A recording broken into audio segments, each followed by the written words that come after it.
My husband, Nick, was married to his first wife, Vanessa, for 5 years, and they had 2 amazing kids, Luke and Lila. Sadly, Vanessa died in an accident 11 years ago when the kids were very young. I started dating Nick 8 years ago, and we started off very slowly for obvious reasons. Nick has always been a little more distant than anyone I'd ever been with. But he and the kids lost Vanessa so young that I understood it. After 3 years of dating, Nick asked me to marry him and I moved in. I've always had a really great relationship with Luke and Lila, and they were happy for me to marry their dad. I had wanted an actual wedding, nothing big. But Nick really didn't want one, so we got married at the courthouse with just Luke and Lila present. We had a really fast engagement, but it worked for all of us. I have loved being Luke and Lila's stepmom and officially adopted them after I found out I was pregnant with our son, Casey. The kids have been so great with Casey and help out so much. Nick was wonderful during the pregnancy and had always been a really loving dad and husband. But Nick has been pulling away a lot the last few months. He's been even more distant than usual and working late nights and going away with friends almost every weekend. I've tried talking to him, but he's been impatient with both me and the kids. I found out I was pregnant in June and am now 21 weeks pregnant with a girl. The kids are excited to have a little sister, but Nick just seems so indifferent to everything and everyone. He's been missing soccer games, Lila's birthday, doctor's appointments, etc. Casey is too young to notice, but Luke and Lila are so hurt by their dad's absence. These kids are so good and they lost their mom so young, and I'm infuriated that Nick is ignoring the kids like this. Last week, I finally sat Nick down and told him that he needs to stop disappearing and be more present in our lives. We're going to have another child soon, and before we know it, Luke and Lila will be grown up and going to college. After an hour of arguing, he screamed at me that he wished Vanessa was still alive and that I had switched places with her and died instead. He also threw in some awful comments that I need to stop pretending I'm Luke and Lila's real mom and that I'm only half the mom Vanessa was. The final straw was him saying that he never even wanted any kids with me, but did it so I'd keep busy and leave him alone. I'm so beyond hurt right now. I know I'm just his second choice. But I've always tried to honor Vanessa and tell Luke and Lila how lucky they were to have her as their mom. I love all of our kids more than anything, and I'm just so heartbroken.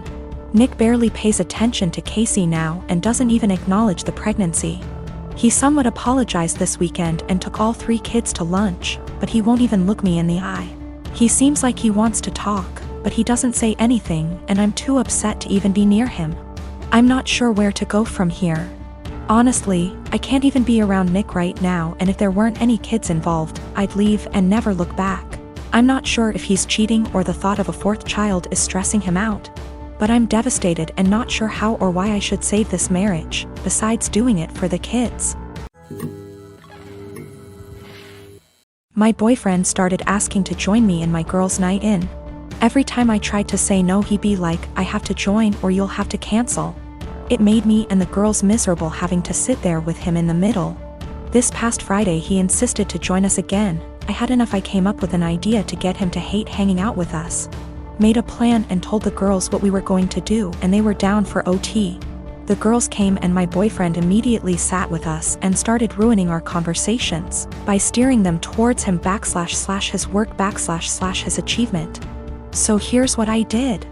I started bringing up gross / embarrassing subjects, and the girls were eating them up by talking about them in details. Subjects like sevks, periods, his most sensitive spot, cramp diarrhea, hairy legs, fart getting trapped in the vulva and coming out the front, squeezing shit out of our faces, cramp diarrhea, dirty underwear, and again, cramp diarrhea. We talked about this stuff in boring details, like I could feel his discomfort without even looking at him. But God, when I turned to see why, he got quiet suddenly. He was getting red in the face and had sweat all over his forehead. I bet he found himself unable to relate to thy's subject, thus couldn't take part in the conversation. He got up from the couch ready to head out. I looked at him and asked where he was going, and he was like, I just remembered that I have an important meeting with a guy in about 10 minutes and I have to go now. He rushed out telling us to have fun. The girls and I started laughing hysterically. He came home and berated me, saying I made him feel uncomfortable / sick with the horrible subjects I kept bringing. I said, "What you talking about?" This is the typical stuff girls talk about all the time, but he insisted I made him upset and caused him to leave. He declined to speak to me and been quiet since then. This is his apartment, he tells me who is and isn't allowed to come, and I thought this was fine since it's his place. Though I help with the bills, but he makes so much more as the head of security in his company, so that's that. I just can't believe how dense and blind I've been to his negative ways. He's still giving me the silent treatment, and I've decided it's just a lot to take. And so I'm temporarily moving in with one of the girls and will now be definitely reconsidering few things. Background about my sister. 2 years ago, my sister was killed in a car accident. She was riding with a friend to the mall, the friend's parent was driving, and teenage boy plowed through a red light while texting on his phone and hit the car my sister, Carrie, was in. Carrie was killed instantly, and her friend, June, was in a coma for 3 weeks before her parents took her off life support. When Carrie passed, I was devastated and angry and just not in a good place. Carrie and I had been extremely close. Despite a 7-year age gap between us, we enjoyed a lot of the same shows, we went to concerts together. We volunteered together, and I took it upon myself to guide Carrie like any big sister would do. Our parents were extremely busy with work most days, and Carrie and I would often cook together and do crafts when we weren't too busy with school work. Carrie wanted to be a NICU nurse when she grew up, and I helped her find a volunteer position at a local hospital to help get her gain some experience being around patients. In short, Carrie was my sister and best friend, and when she passed, I was a mess. The last craft Carrie and I made together was a set of candles. We bought the wax at a local craft store, and we both made each other a candle and decorated the jar it was in. That was the day before she was killed. At her funeral, Carrie was buried with the candle I made her. The candle Carrie made me sits on my desk next to my favorite picture of her and I together at the beach. Or it did, until last week. Background about my boyfriend. I met my boyfriend about 1.5 years ago, about 6 months after Carrie passed. I wasn't looking for a relationship, I was still grieving my sister's death. But Eugene came along, and it was love at first sight. He was extremely supportive, let me cry on him when I needed to, didn't push me into getting over grieving or anything. He was extremely gentleman about everything and very, very patient.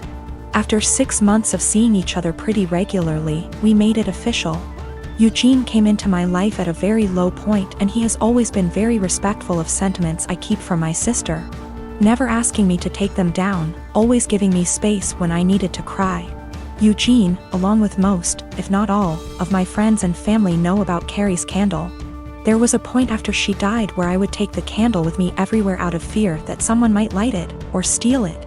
Or who knows what. The point is, that candle was and still is a very important part of my life and something that my sister made for me and me alone. When Eugene and I moved in together about 4 months ago, I packed away most of the reminders of my sister and put out the candle and picture on my desk. I felt that this was a huge step because when I'd lived just by myself I had pictures everywhere and a few knickknacks laying around from my sister. I wanted to make Eugene and I's home our home with just a small part of my sister there. Eugene understood and was very supportive. Last week, we had a massive winter storm that knocked out power. We didn't have power for 3+ days. The power was knocked out at Eugene and I's house while I was at work, which did not lose power. Eugene texted me that he was going to light some candles and try and get a generator, so we could have some for of power or at least be able to charge our phones / use lights / etc. Now, we have probably 30+ candles in our house. I am a huge fan of sales, and when Bath & Body Works has a candle sale, I like to stock up and get a range of scents. We have candles scattered all over our house. In the room where my desk is, there are no candles aside from the one Carrie made me. None at all, and there never has been. This room is also downstairs, where Eugene doesn't spend a lot of time, his desk is upstairs. When I arrived home from work last week, I noticed a bunch of candles burning in our living room, safely. Always monitored and not near anything that could ignite. One of these candles was the candle that Carrie had made me. I burst into tears, and when Eugene heard me crying he came out from the bedroom, where he was lighting more candles, and asked what was wrong. I was a wreck and couldn't get any words out. When he tried to calm me down, I shoved past him and locked myself in the room where my desk was and just cried. I don't know how he could be so stupid. He knew, and I thought he understood how sentimental the candle was and how much I cherished having a candle that my now deceased sister had spent time making with me just a day before she was killed. I haven't been able to speak to Eugene since it happened, Tuesday of last week. He has tried to explain why he did it, because he needed candles to be able to see, but I just can't wrap my head around it. He hadn't gotten into the large candle stash I have upstairs right by the living room where Carrie's candle was, but went downstairs, out of the way, to grab the most sentimental, cherished item I have. The candle was burning most of the day while I was at work and is now melted and pretty much gone. I do still have the jar it was in, but I can't look at it without bursting into tears. Eugene says it was an accident, but I just don't believe that. He said he was getting around to lighting the candle surplus we have upstairs, but just hadn't gotten there yet.